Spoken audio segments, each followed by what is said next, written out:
Olá pessoal, então vamos começar a nossa primeira aula de pigmentações patológicas, né? A nossa primeira aula de pato geral no ensino remoto. Então começando aí com uma definição de pigmento, é uma substância que tem cor própria, tem origem, composição química e significados biológicos variados. Ela está presente na natureza, tanto nas células vegetais quanto nas células animais.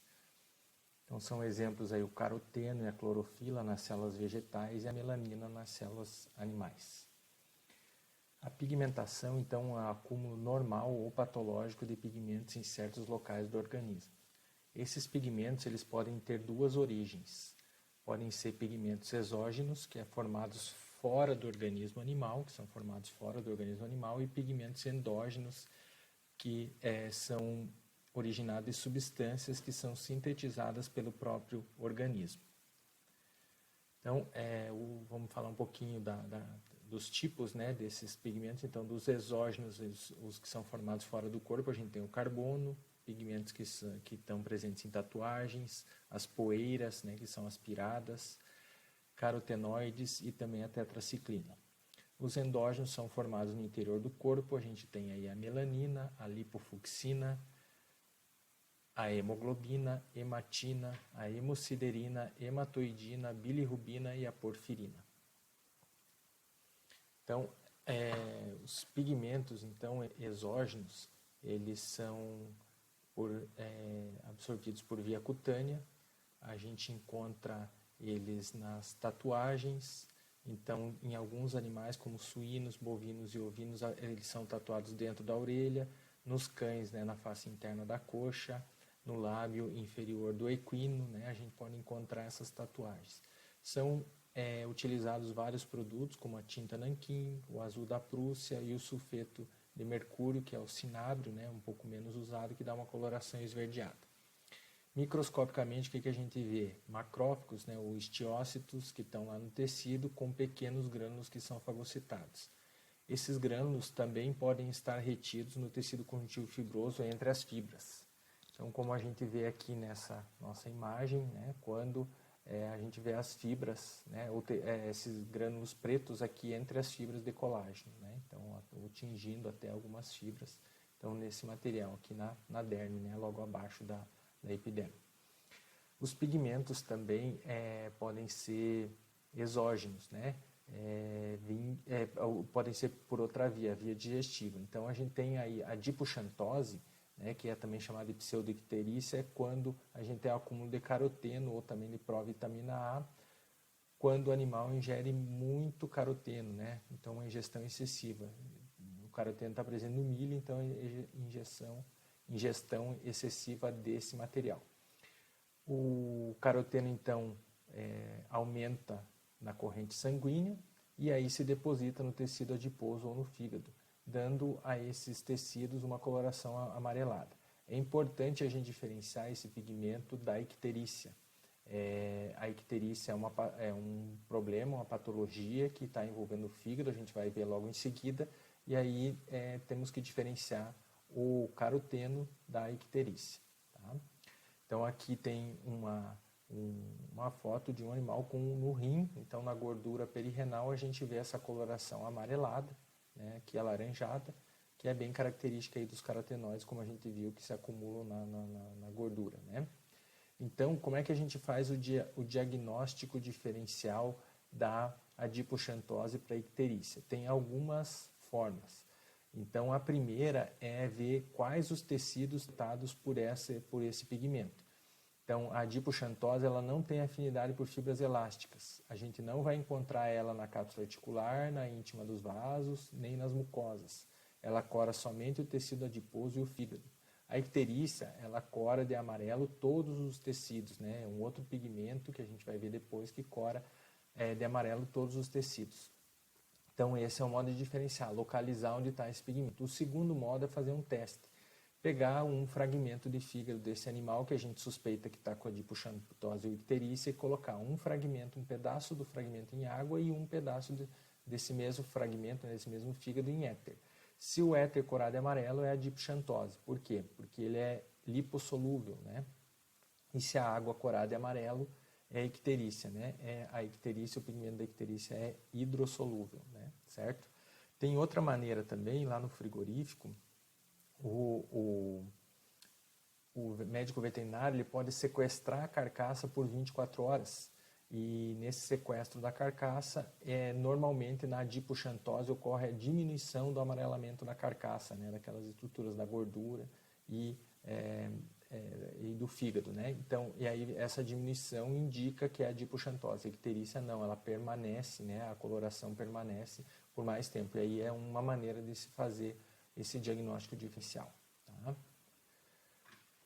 Os pigmentos também podem ocorrer por via respiratória, que a gente chama esse grande grupo de pneumoconioses. É o termo genérico para designar a inalação dessas poeiras minerais orgânicas que normalmente atingem os pulmões ou os linfonodos ali da região da caixa torácica. Então a gente tem dentro desse grupo a antracose, que é o pigmento de carvão, a silicose, que é a asbestose, que é o pigmento do amianto, a calcinose, que é o mármore, né, o pó do mármore, e a cuprose, que são sais de cobre que podem se acumular lá no pulmão. Então, começando pelo carbono, aí, pela antracose, na macroscopia, o que a gente vai ver? Pequenos pontos enegrecidos dispersos pela parênquima pulmonar e também nos linfonodos mediastinos. Microscopicamente, ocorre a presença de grânulos enegrecidos nos alvéolos, nos septos interalveolares e no interior de macrófagos. Então, é isso que a gente vai encontrar. Ó. Na macroscopia, aqui nessa foto acima, a gente vê vários pontos escuros espalhados pela pleura, né?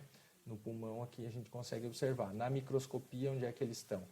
Ou nas fibras, nas fibras de colágeno, tecido conjuntivo, aí ao redor de vasos, ao redor de brônquios, né? A gente pode encontrar então esse pigmento preto, ou esse outro próximo dos brônquios aqui, esses grânulos mais escuros que estão dentro de macrófagos, né? Aqui também tem alguns macrófagos também com as partículas de carbono. Então eles podem estar nesses dois locais.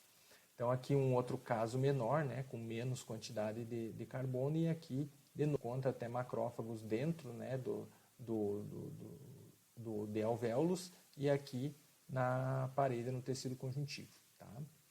Então, como eu havia dito, então, ocorre também nos linfonodos, aqui o linfonodo mediastínico, com até essa característica de coloração bem escura, né, então ele está repleto de pigmento, e quando a gente faz um corte histológico, o que a gente vê? Esse pigmento preto, né, dentro dos macrófagos que estão no tecido linfóide do linfonodo, certo? A antracose não causa reação nenhuma, tá? Então, ao contrário dessas outras poeiras que a gente falou. Então, a silicose, por exemplo, a gente vai ter uma reação do tecido, né, a essa poeira, a esse material que vai estar lá dentro do pulmão. Então, o que acontece? Ó, a gente vê o tecido conjuntivo, ocorre uma fibrose do local, e na tentativa de sequestrar esse material, né? Então a gente vê fibras colágenas aqui envolvendo esse material que parecem fendas aqui, né? Claro, esse material foi tirado pelo processamento do tecido. E essa reação que se forma, ela acaba comprimindo o resto do parênquima que estaria funcionando normal, né? Então os alvéolos ali ficam comprimidos e prejudica a sua função. Tá? Outra aqui a silicose ainda, né? Quando a gente quiser identificar, a gente pode visualizar ela na luz polarizada e a gente vai identificar uns grânulos de uma cor alaranjada, né? Marrom alaranjada aqui, espalhado pelo parênquima. E a gente vê que tem uma reação onde a gente não consegue ver o lumen dos alvéolos mais, só esse tecido conjuntivo que está presente aqui. Tá? Aqui, de novo, a bestose, onde a gente vê células, né, inflamatórias, ó, macrófagos, aqui uma outra célula de defesa, também fagocitando o material da poeira lá do asbesto. Tá? Então, aqui numa reação, nesse corte, a gente vê que muitas vezes a aspiração ocorre tanto do pigmento do carvão, que é a antracose, que a gente vê essa coloração preta aqui, e a asbestose, essa coloração castanha, né, vamos dizer assim, uma coloração mais amarronzada aqui desse material. Então, reforçando que a antracose não causa reação, mas a asbestose causa reação, então a gente vai ver algumas células aqui na tentativa de fagocitar e isolar esse material, né, tendo, nesse caso, reação. Passando aí para a tetraciclina, que é um material também de origem externa, então quando ela é utilizada em animais jovens que ainda estão em crescimento, ela pode se depositar lá no dente, né, como a gente vê aqui nessa foto, e também nos ossos. Então, se posteriormente, um tempo depois, fizermos necrópsia desse animal, a gente encontra os ossos amarelados devido ao pigmento da tetraciclina. E aqui nesse caso a gente visualiza nos dentes aqui essa pigmentação amarelada, que é a característica aí da tetraciclina. Tá? Outro dos pigmentos aí é a melanina. Aí dentro dos endógenos é a melanina, a lipofucsina e alguns outros similares, e os pigmentos hemoglobínicos, onde entra aí a hemosiderina, a bilirrubina, as porfirinas e a sulfa-meta-hemoglobina, que a gente vai falar depois. Então, passando primeiro a melanina, é um pigmento de alto peso molecular, ele é insolúvel nos solventes comuns, porém ele sofre oxidação, ou seja, perde a sua cor quando a gente coloca no peróxido de hidrogênio, né? Ele é responsável pela coloração da pele, dos pelos dos animais, né, do cabelo, da íris, etc. E serve também como proteção contra a luz ultravioleta, né? Ajuda na absorção de calor e ela é sintetizada pelos melanócitos, né? Então a síntese da melanina, ela ocorre no retículo endoplasmático rugoso, que sintetiza tirosinase, né? E que formam pequenas vesículas. Essas vesículas se juntam a outras proteínas e ficam armazenadas no retículo endoplasmático rugoso, né? Depois essas vesículas vão formar pequenos vacúolos chamados de melanossomos, né? Cheios de melanina. E esse melanossomo tem um pH mais ácido, né? Esse material tem um pH mais ácido e a polimerização da melanina ocorre em 4 fases, né? Até ela atingir a sua coloração. Então aqui a gente vê nessa foto um melanócito, onde ele tem os seus prolongamentos, aí vai produzindo a melanina e essa melanina é liberada e ela acaba ficando dentro dos queratinócitos lá na pele, né? No caso e fica, como a gente está vendo aqui, na porção apical, né? Por quê? Porque dessa forma ela protege da ação dos raios ultravioletas, né? Então o núcleo fica embaixo do pigmento sendo protegido da ação dos raios ultravioletas. Tá? A melanina pode estar em excesso e aí isso gera algumas patologias. Uma delas é as neoplasias primárias dos melanócitos, né? Onde a gente encontra aí os melanomas. No caso na veterinária é mais comum chamarmos de os benignos de melanocitomas e os malignos de melanomas, mas em humanos e em algumas outras situações se chamam também de melanosarcomas, tá? Então nesses casos aí a melanina fica tanto no interior das células quanto no interior de macrófagos, né, que são chamados de melanófagos, né, porque ela produz em grande quantidade e aí acaba extravasando e fica no interior desses macrófagos.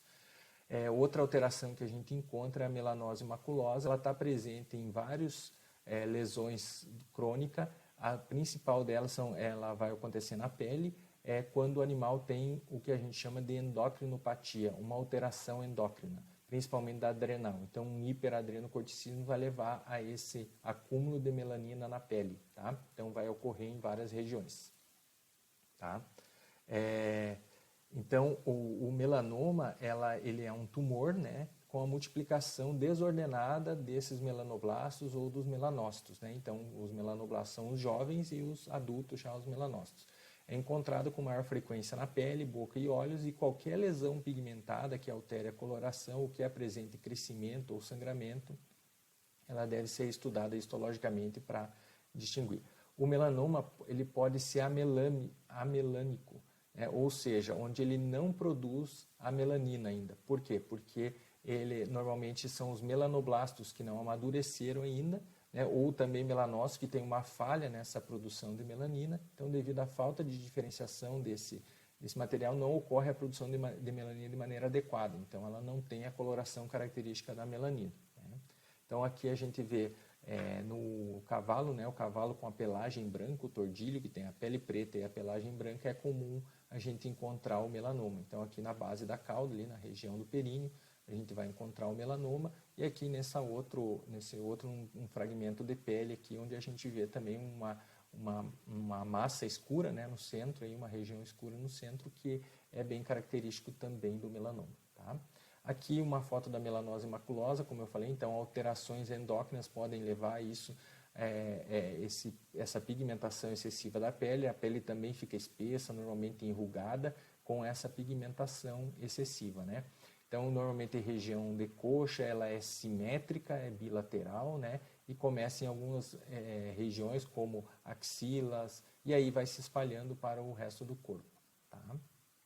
Ou região entre coxas, ali vai se espalhando para o resto do corpo, tá? Então,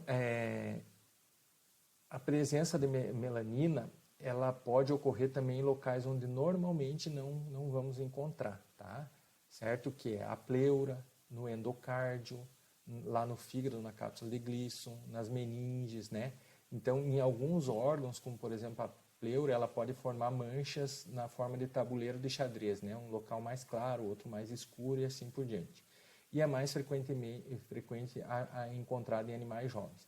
Não tem nenhum significado clínico, isso é um achado na necrópsia, né? Por quê? Porque é uma falha durante a migração lá dos melanócitos, ao invés de eles irem para a derme, eles vão nesses locais aí que tem tido conjuntivo, né? E se proliferam lá e acabam dando cor, coloração nesses locais do tecido conjuntivo, tá? Isso é chamado de melanose, né? Essa alteração.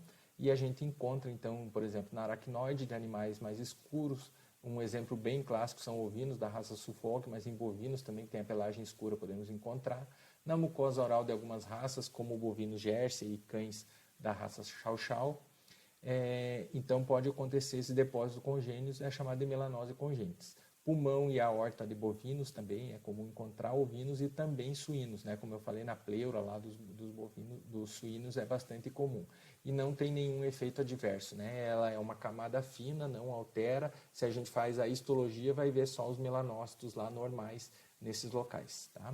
Aqui a melanose congênita no suíno. A gente pode notar que tem, como eu falei, tabuleiro de xadrez, então tem manchas mais escuras e manchas mais claras que estão presentes aí nas regiões da pele, tá? Da pleura, desculpe. Tá? Então, pode acontecer também a melanose nas carúnculas, lá dentro do útero, como a gente está vendo aqui, e a gente pode encontrar algum material de deposição também de melanina, né, como melanócitos, obviamente, lá na pelve de alguns animais, lá no rim, certo?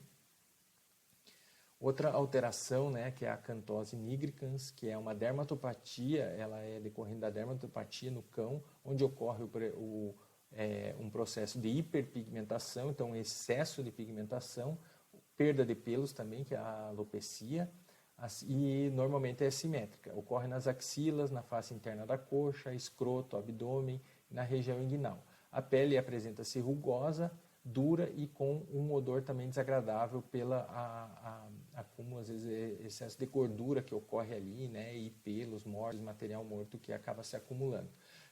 Microscopicamente, o que a gente tem? Acantose, que é o espessamento da pele, e hiperqueratose, que é o excesso de queratina também nessa pele. Tá?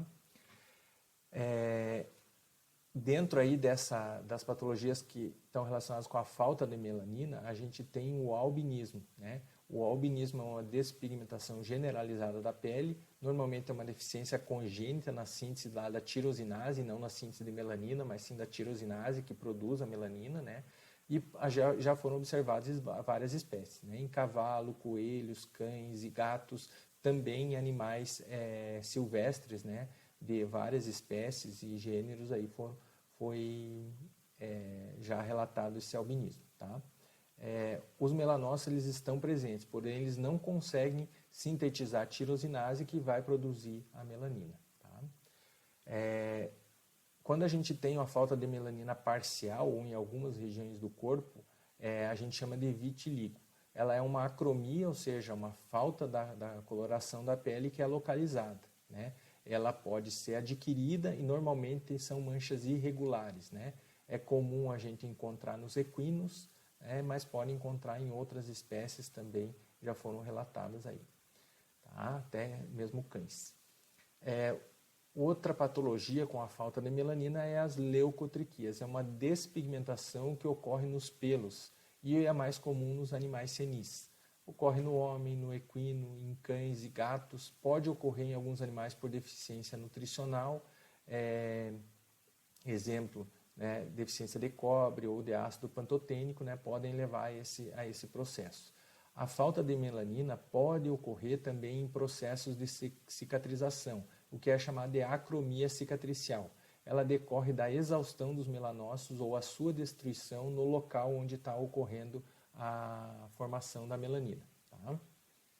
Então, aqui a gente tem a lipofixina, que é um pigmento de desgaste, né? Ele tem um complexo lipídico resultante dos resíduos não digeridos e não eliminados de organelas celulares, né? Então, é chamado também de lixo celular. Ocorre em condições de senilidade e caquexia, onde também é chamada de atrofia parda, né? Porque os tecidos ficam mais amarronzados, né? Ocorre no coração, músculo, neurônios e no fígado, né? E esse pigmento é semelhante ao pigmento chamado de seróide, né? Que ocorre em algumas glândulas, tá? Microscopicamente, os grânulos pardos, amarelados ou marrons são distribuídos pelo citoplasma na célula. Isso é bastante comum a gente ver tanto em neurônios quanto em células do músculo cardíaco, né? Então, aqui tem um acúmulo de lipofuscina no coração. A gente vê que todo o órgão fica com essa coloração amarronzada, né? Então, difusamente amarronzado, que é o que a gente vê na macroscopia. Tá? Na microscopia, na HE, a gente vê um pigmento que varia de marrom dourado a marrom escuro, normalmente está ao redor do núcleo. Ele possui uma autofluorescência, então se a gente colocar na luz fluorescente lá, ele vai ficar com uma cor amarelo-ouro, e pode ser corado com corantes para gordura. Ele é PAS positivo e também é positivo na coloração de Ziehl-Neelsen, né? Então ele tem ácido álcool-resistência, né? E ele tem uma importância porque é um indicador da idade celular e tem que ser diferencial do seróide, tá? Então, a lipofuscina, né, ela se acumula, como a gente estava falando, ao redor do núcleo, né? Então a gente vê esse pigmento marrom dourado. Aqui na microscopia eletrônica a gente vê o núcleo aqui e esse material escuro aqui ao redor do núcleo. Então, dentro no coração aqui, né, é comum a gente encontrar esse acúmulo da lipofuscina. Quando o excesso, como a gente falou, da lipofuscina pode causar o que a gente chama de seróide. Aqui é um exemplo de intestino do cão que tem essa coloração amarronzada, né, que a gente visualiza aí com o acúmulo desse seróide. Tá?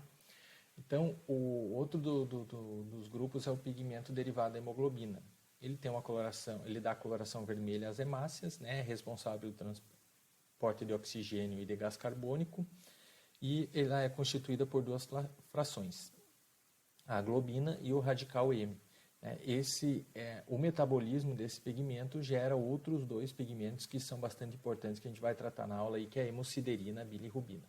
Então, a hemácia, quando ela é destruída, né, ela é fagocitada lá quando ela está velha, ela é fagocitada pelos macrófagos.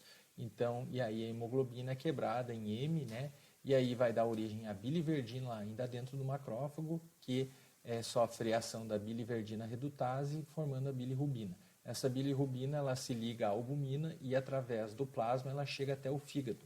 Lá no fígado, ela é quebrada, né, ela é metabolizada por várias enzimas e chega formando a bile, né, ou sais biliares, o glicoronato de bilirrubina, que é o principal, né, junto com uma proteína transportadora, sai lá pelas vias biliares intra e extrahepáticas, né? Então, o que pode acontecer? Eu posso ter um problema no fígado, nesse metabolismo, e um problema também nas vias biliares intra e extrahepáticas, né, o que é chamado de icterícia pré-hepática, hepática e pós-hepática. Tá? Mas isso a gente vai falar logo em seguida. Então, os pigmentos endógenos aí da hemoglobina, né, quando ela se liga ao oxigênio, é chamada de oxihemoglobina. Né? Então, está ali o ferro mais a porfirina, né, que se liga ao radical M, então ele carrega aí as moléculas de oxigênio, a oxihemoglobina. Quando ela se liga ao CO2 lá no tecido, né, para eliminar esse CO2 lá no pulmão, a gente chama de carbaminohemoglobina, né, que é a globina que se liga ao CO2. Né, então ela carrega aí esse CO2. Quando a gente tem a ligação ao monóxido de carbono, esse essa ligação é mais forte que a ligação com o dióxido de carbono ou com o oxigênio, né? Então a gente tem a carboxihemoglobina, né? Que causa intoxicação quando, por exemplo, um animal acaba inspirando o monóxido de carbono, tá? Essa carboxihemoglobina, né? Ela então tem uma ligação mais forte. Quando a gente tem a ligação o ferro, né? O ferro 3, ele sofre um metabolismo, então o ferro mais 3, ele não tem a ligação com o oxigênio, então a gente forma nesse caso a metahemoglobina, né? Então que também daí não consegue se ligar, não consegue carregar o oxigênio. Quando tem a ligação do sulfeto de hidrogênio com o ferro das hemácias, ele forma o sulfeto férrico. E esse pigmento ele tem uma coloração negra e a gente chama ele de pseudomelanose, né? Ele ocorre no tecido morto, então essa sulfometahemoglobina ocorre por essa reação, é mediada por bactérias, quando ocorre a lise das hemácias, mais a bactéria lá que produz o sulfeto de hidrogênio, então formando essa pseudomelanose. Isso é visto, é um pigmento visualizado pós-mortem, tá? Então não está relacionado com nenhuma alteração ante-mortem, certo? Então os gases, né, das bactérias lá das fezes que tem o sulfeto de hidrogênio, então lá na região do abdômen vai ocorrer bastante essa coloração aí da pseudomelanose, mas pode ocorrer também em outros tecidos. Até às vezes ela aparenta, né, a gente consegue ver essa coloração esverdeada, acinzentada ou às vezes até preta através do abdômen do animal, tá? Que já está morto há algum tempo. Então a ruptura das hemácias causa chamada hemólise, né, a destruição das hemácias. Essa hemoglobina no plasma, então, chamada de excesso de hemoglobina, chamada de hemoglobinemia. Nos tecidos, ela é chamada de imbibição hemoglobínica, né? Isso também é uma alteração pós-mortem que ocorre, então a hemoglobina acaba atingindo todos os tecidos. Na urina, quando a gente tem hemoglobina, é chamada de hemoglobinúria. Então, nas fezes hemorrágica, se ela está em cor escura, a gente vai chamar ela de melena. Por quê? Porque ocorreu a oxidação dessa hemoglobina, a digestão dessa hemoglobina. Então ela fica com a coloração preta, né? Então a gente pode ter também, quando tem hemorragia lá no porção final do intestino, lá no reto, a gente tem as fezes com sangue vivo, né? Vamos dizer assim, tá? Mas isso é um assunto para uma outra aula, tá? A lesão intestinal, então, quando ocorre, por exemplo, lá, o estrôngilos vulgaris, que é um parasita, a hemoglobina, né, mais com os gases sulfurosos lá do intestino, causa um processo ao redor, né, no tecido, vamos dizer assim, ao redor do intestino, na parede do intestino, que tem essa coloração escura, né, que é semelhante à pseudomelanose.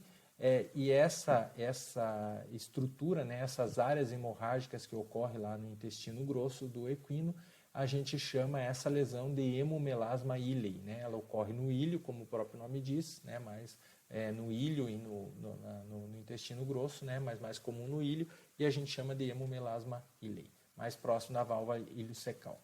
Tá? Então, a carbaminohemoglobina, ela pode dar uma coloração azulada. Então, os animais, quando eles estão num quadro de cianose, ou seja, eles não conseguem realizar as trocas gasosas ou foram intoxicados pelo monóxido de carbono, a gente pode visualizar essa coloração ao redor da boca, nas orelhas, né, locais que tem menos pelo, ou até nas patas, como no caso dessa foto aí dos animais, desse gato, né? Então, a metahemoglobina, ela é causada aí, a gente vê também quando tem intoxicação por cobre. Isso é bastante comum no ovino. O que a gente está vendo ali? A urina, que é aquela coloração escura, preta, né? E também os rins, numa coloração bastante escura. Então, ela acaba atingindo os tecidos dessa coloração preta, né? E aqui a gente vê o comparativo entre um rim de um animal intoxicado por cobre, com metahemoglobina, e um animal normal ao lado, tá? A gente vê aqui na região cortical também, né, esse pigmento da metahemoglobina corando, né, essa região de uma forma bem mais escura.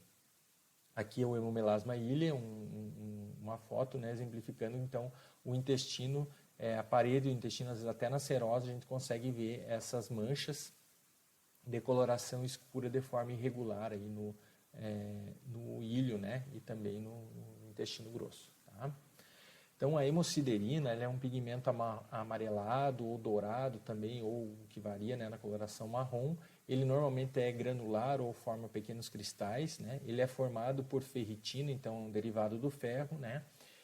E é causado pelo excesso local ou sistêmico de ferro. Então, a presença abundante desse pigmento a gente chama de hemosiderose. Então, quando um órgão tem bastante hemosiderina, a gente vai chamar de hemosiderose. Esse pigmento é fagocitado normalmente por macrófagos, que quando eles têm esse material no seu interior, a gente chama de hemosiderócitos ou de siderócitos.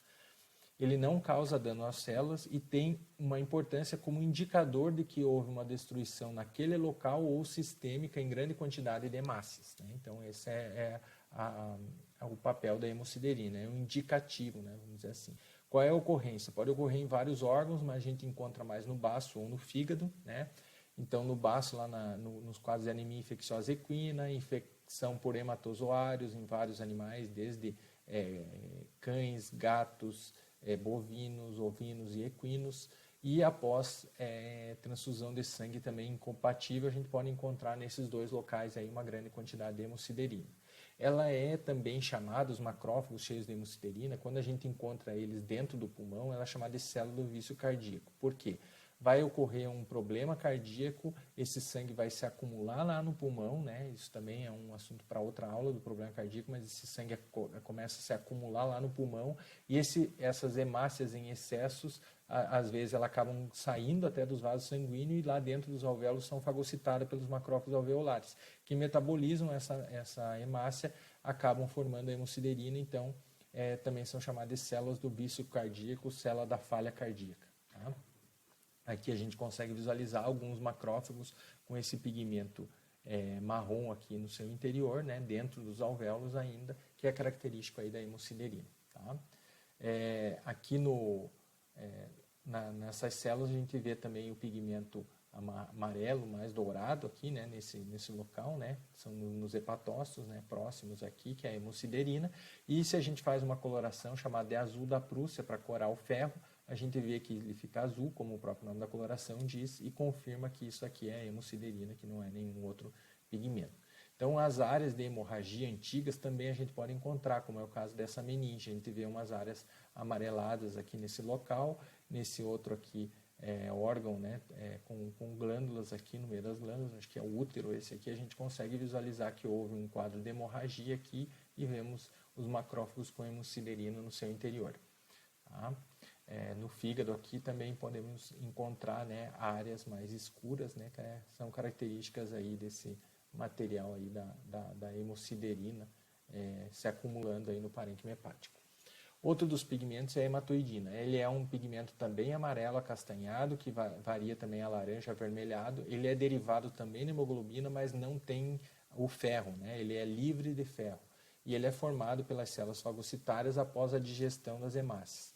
Na microscopia ele aparece numa forma cristalina e também polariza quando a gente coloca filtros de luz para polarização. Tá?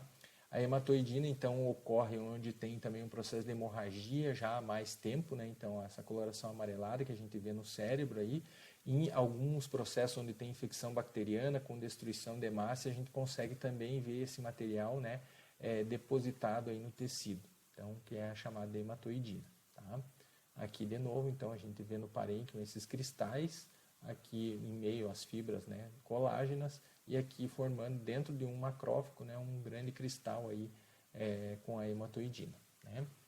Outro dos pigmentos aí é a hematina. Né. A hematina pode ter duas origens, ou do formol, então esse é o pigmento da formalina, ou a hematina chamada de parasitária. Né.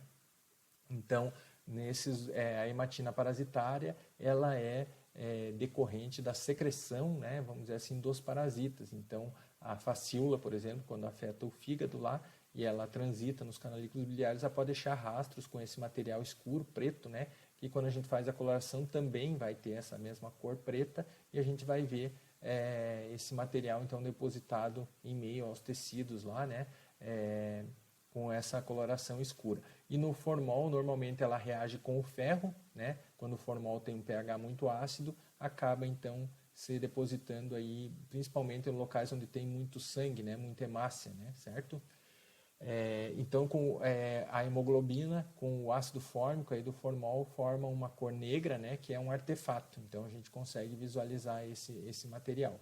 A hemoglobina também reage ao ácido clorídrico, também dando uma coloração preta, como a gente vê aqui nesse estômago, né? Então, onde ocorreu uma úlcera e nas áreas ao redor, né, tem essa coloração escura aqui, derivada da reação da hemoglobina com ácido clorídrico. Né? E como a gente falou do pigmento parasitário, então vai estar presente aí onde tem uma infestação parasitária, às vezes em cavidade ou dentro de algum órgão também pode ocorrer esse processo aí da hematina parasitária. Tá? Então, o metabolismo da hemoglobina, né, é importante para a gente entender como é que funciona aqueles processos de deposição. A hemácia tem um tempo de vida, 70 a 160 dias, dependendo da espécie. Elas são destruídas no baço, lá no fígado, também em alguns linfonodos, em menor quantidade na medula óssea, pelo sistema em alguns animais, né, como por exemplo aí os ratos, né, mais na medula óssea. Então, o sistema fagocítico mononuclear é que faz essa degradação, que é chamada de hemocaterese, né, e a hemoglobina, né, a destruição da hemácia, deriva da hemoglobina, é separada em 3 porções, uma globina, outra o ferro e a outra a porfirina, né? A gente vai falar um pouquinho sobre cada uma delas. Então a globina, ela é uma proteína que é reaproveitada pelo organismo. O ferro, ele vai originar o pigmento chamado de hemosiderina, que a gente falou anteriormente. E a porfirina origina o pigmento chamado bilirrubina, né, que vai ser eliminada lá pelo intestino, né, pelo fígado e depois pelo intestino, tá? Então, a bilirrubina é um subproduto normal do metabolismo da hemoglobina, né, que é isento de ferro. Ele é responsável pela cor da bile, então, ou seja, também é chamado de pigmento biliar. Quando ela está em excesso no animal, quando o animal não consegue se livrar, né, dessa bilirrubina, ou por aumento da produção, ou por algum problema hepático, ou por algum problema na saída após o fígado, lá nos ductos biliares, a gente tem um processo chamado de icterícia. Então, a icterícia é um sinal causado pelo aumento da bilirrubina circulante e a sua deposição no tecido. Ela pode ter 3 origens, como a gente falou: icterícia pré-hepática, quando o problema é antes do fígado, né? Hepática, quando a gente tem um problema no fígado, ou pós-hepática, quando tem um problema depois dos hepatócitos, né? Vamos dizer, na saída lá nos ductos biliares, né? Intra e extrahepáticos, né? Então, aqui tem um esqueminha que mostra ali as hemácias, né? no canto. Então, quando elas são destruídas lá no baço, na medula óssea, pelos macrófagos, né, a fagocitada, isso dá origem aí ao pigmento M, né, e a bilirrubina, né? Então, a bilirrubina lá no fígado, ela vai sair um pouco na forma de bile e uma outra essa lá no intestino, né? Então, a maior parte dela vai sair como estercobilina, mas uma outra porção vai ser reabsorvida e vai lá para o rim, formar a urobilina, né? E depois vai ser metabolizada novamente e vai pelo fígado lá e vai formar o urobilinogênio, que vai ser eliminado. Mas essa é uma pequena porcentagem lá que vai virar essa urobilina, né? A maioria vai sair já na forma dessa estercobilina, bile, que vai dar a coloração às fezes, né? Então, quando a gente tem o quadro de icterícia pré-hepática, na situação onde a gente tem uma hemólise excessiva, né? Ou seja, ocorreu a destruição maciça de hemácias, ocorreu o aumento da bilirrubina, né, indireta, normalmente não está conjugada, não está ligada a outras proteínas, então o fígado não consegue metabolizar. O fígado está funcionando normal, mas como tem um excesso de destruição de hemácia, ele não consegue metabolizar esse excesso de pigmento, né, que está chegando, esse excesso de bilirrubina ali para ele metabolizar. A outra é a icterícia hepática. Essa é a consequência da lesão direta no fígado, né, do hepatócito, com diminuição da capacidade dele de metabolizar esse pigmento, né? Então, a capacidade funcional fica diminuída ou por intoxicação, infecção ou até por neoplasias. Então, diminui a capacidade de metabolização e de excreção. A gente vai ter uma hiperbilirrubinemia, ou seja, um aumento da bilirrubina no sangue não conjugada.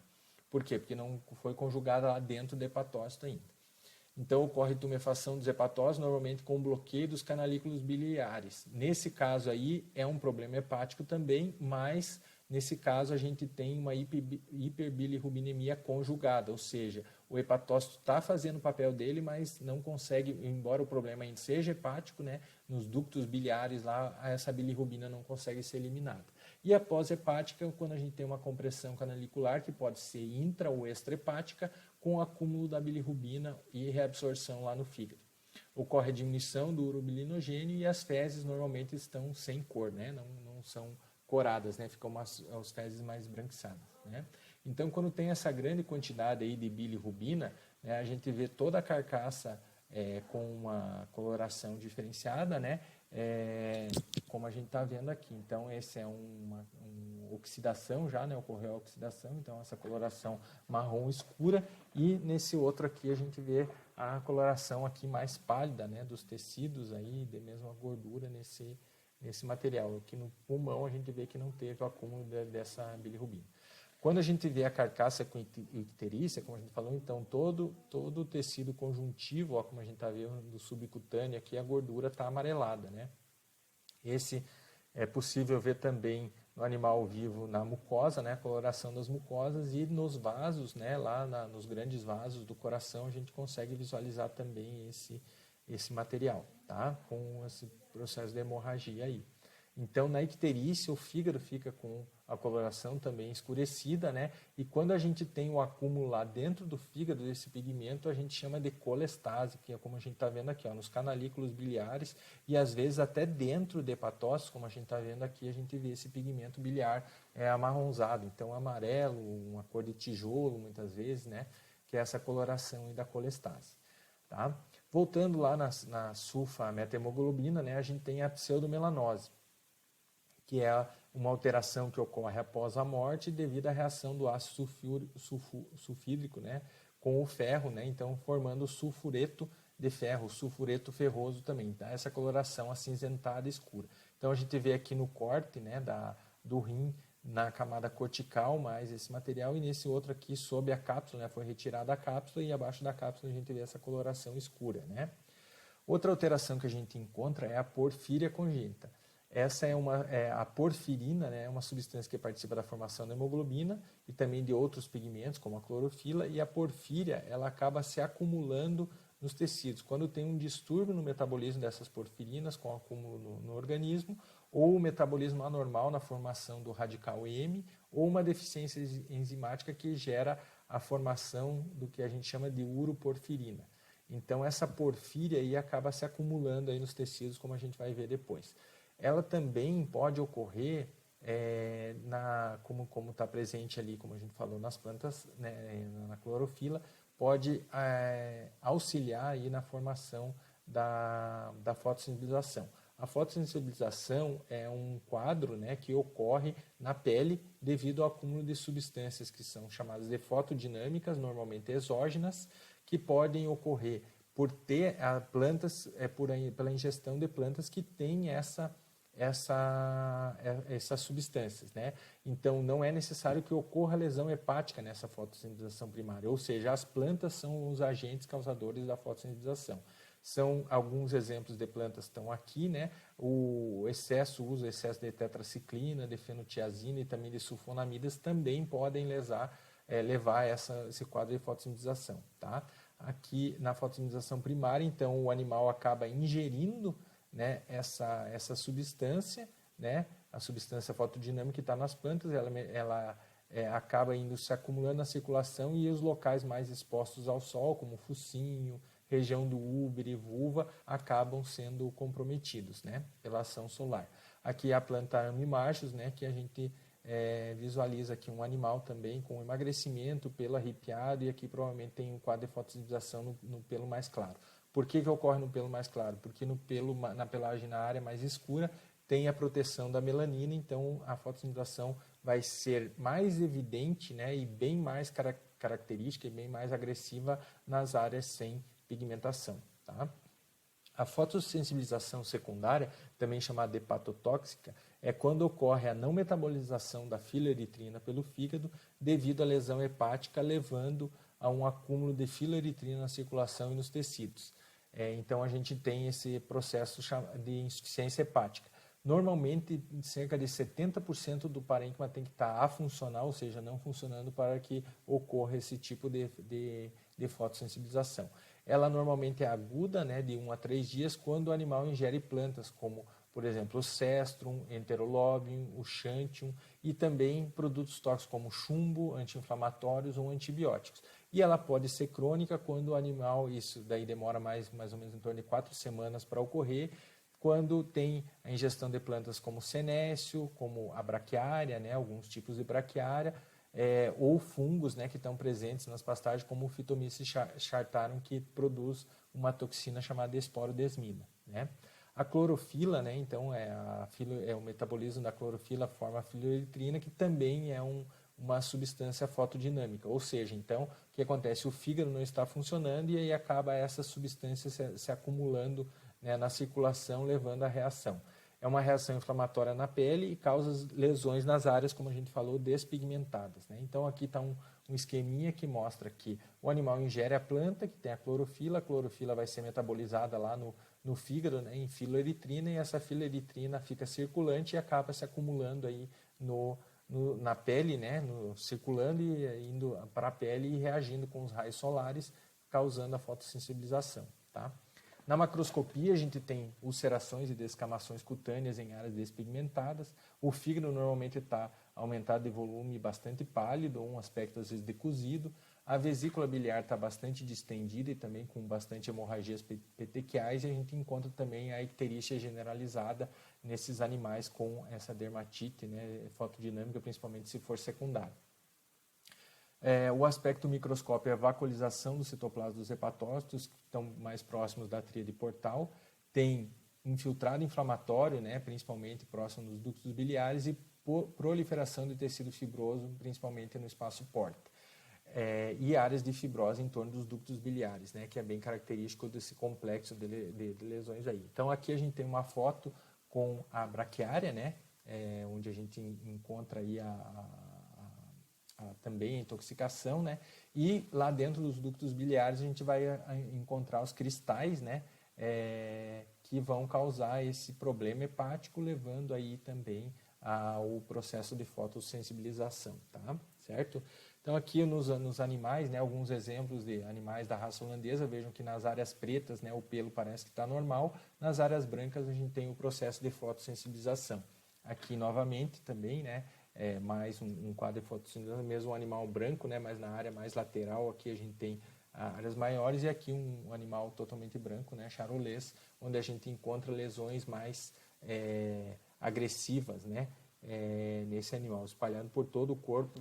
Vejam que, notem que até no rabo tem lesão com perda de pelo, o animal já tem um tenesmo também, porque tem outros sinais, né, fora da pele, aqui no olho também, né, lesões agressivas, ó, e até perda, né, de parte do pelo por essa reação ao sol, né, certo?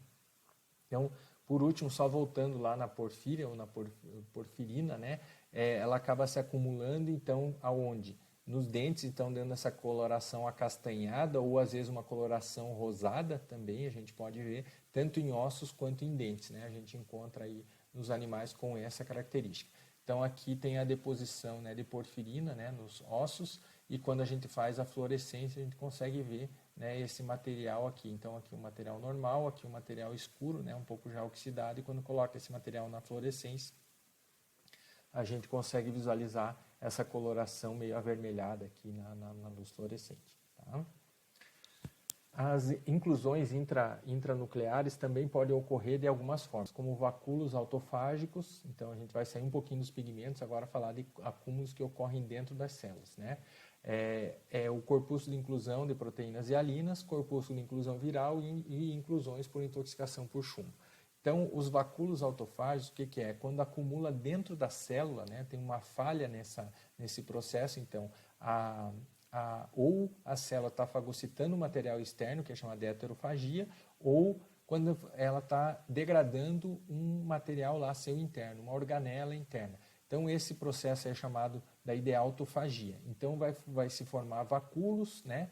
Então, o fagolisossomo, né, ou um lisossomo lá com esse material fagocitado, se for externo, ou se for um material interno, um corpo residual, e esse material aí, então, ele não consegue ser eliminado pelo processo chamado de exocitose, ele acaba ficando acumulado lá dentro da célula, que vai dar origem àquela lipofucsina que a gente viu antes, então que é o acúmulo, né, desse material lá dentro. Normalmente esse material é da própria célula, né, é um vacúolo autofágico que ocorre nesse acúmulo. Tá? Então a gente pode visualizar aqui, né, esse material normalmente ao redor do núcleo, né, ou próximo do núcleo aí nesses locais. Tá? Nos casos aí de corpúsculo de inclusão viral, o que é? É um corpúsculo de inclusão que pode ser intranuclear ou intracitoplasmático, como a gente está vendo aqui, onde a gente tem o quê? A gente tem o vírus, ele usa um maquinário celular para produzir as proteínas, produzir réplicas, né, virais ali no seu interior, e isso acaba se acumulando num determinado local da célula, né? Então aí isso varia se o vírus é envelopado ou não, se ele é DNA ou RNA, e a gente vai ter essas inclusões de cor diferente, ela pode ser eosinofílica ou basofílica, e ela pode ser intranuclear ou intracitoplasmática, vai depender do mecanismo aí que o vírus vai utilizar. E ele vai se acumular então no interior da célula e a gente vai visualizar, né, na forma de um ponto ou de uma área circular lá dentro da célula onde ocorreu a produção, né, desse material viral, desse DNA e RNA viral e também das proteínas virais, se ele for um vírus envelopado, né, encapsulado. As inclusões, né, por intoxicação por chumbo também ocorrem em algumas situações, quando o animal, obviamente, está intoxicado por chumbo, né, ou tem origem, tem acesso ao chumbo, né, água contaminada por chumbo ou pastagens contaminadas por chumbo, e lá no rim a gente consegue ver inclusões intranucleares, né, que se assemelham a inclusões virais, mas que estão lá nos túbulos renais, e quando a gente faz uma coloração de Ziehl-Neelsen, elas ficam positivas aqui, então indicando que tem uma inclusão, né, nessa intoxicação por chumbo. Tá? Aqui de novo um outro exemplo, né? Então dentro do núcleo a gente vê essas áreas, esse acúmulo de material aí chamado de inclusões por intoxicação por chumbo, né? A gente vai ver nessas situações. A proteína, então, ela pode acumular de forma intracelular e também extracelular. Intracelular a gente vai ver gotículas hialinas, onde que é mais comum? No epitélio tubular renal e no intestino de recém-nascidos, nos enterócitos, né? Também a gente vai ver a chamada célula de Motte. O que é a célula de Motte? É um plasmócito, né, que acumulou muita imunoglobulina lá no seu interior. Então fica com gotículas de material, né, proteico, que é anticorpos, né, lá, imunoglobulinas acumuladas no seu interior. Também pode ocorrer por defeito na conformação de proteínas, onde elas acabam se acumulando no interior das células, de neurônios ou de outras células, né, que é o caso da doença de Alzheimer. Na doença de Alzheimer, obviamente que num segundo momento ocorre essas placas de amiloide, né, de um material que se acumula então fora da célula também no tecido. Inicialmente é dentro da célula, a célula acaba morrendo e acumula esse material também no tecido lá nervoso, né, fora da célula. E os acúmulos extracelulares podem ocorrer também em algumas situações. A gente vai ver em seguida. Corpúsculo de inclusão, né, das proteínas hialinas, a gente vê bastante comum aqui dentro das células, né, obviamente dentro do núcleo aqui, ó. Então essa estrutura aqui eosinofílica, né, alongada aqui que está dentro da célula, né. Então aqui a gente pode ver também, ó, dentro da célula, uma célula fusionada com vários núcleos aqui, mas onde a gente vê o material aqui dentro, e também aqui, ó, no rim, essas gotículas eosinofílicas aqui na parede do túbulo renal. Tá?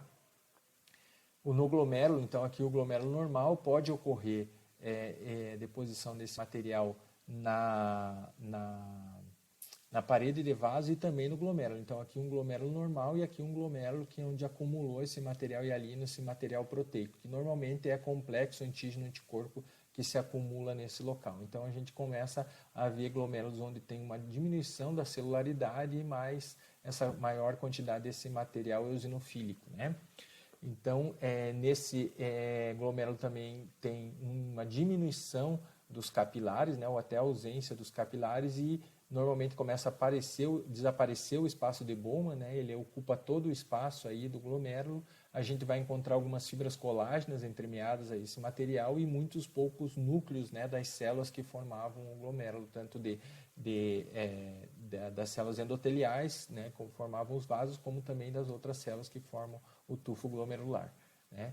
Então vejam aqui nesse outro normal a gente vê uma grande quantidade de núcleos, né, e o espaço de Bowman está bem presente. E quando a gente vai para o outro lá, comparando com o outro, tem uma diminuição das estruturas. Esse material também pode se acumular dentro de túbulos, né? Então formando o que a gente chama de cilindros hialinos, né?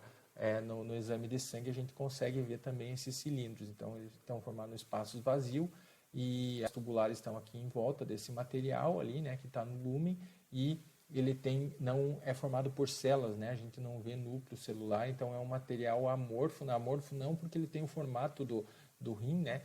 Do túbulo renal, mas ele não tem característica celular, né? Certo? Então aqui está esse também dentro do túbulo, né? Acumulando esse material, tá? Então que é bem característico aí desse acúmulo extracelular que vai ter o glomérulo e também os túbulos renais. Normalmente está acompanhado nessas duas estruturas, tá?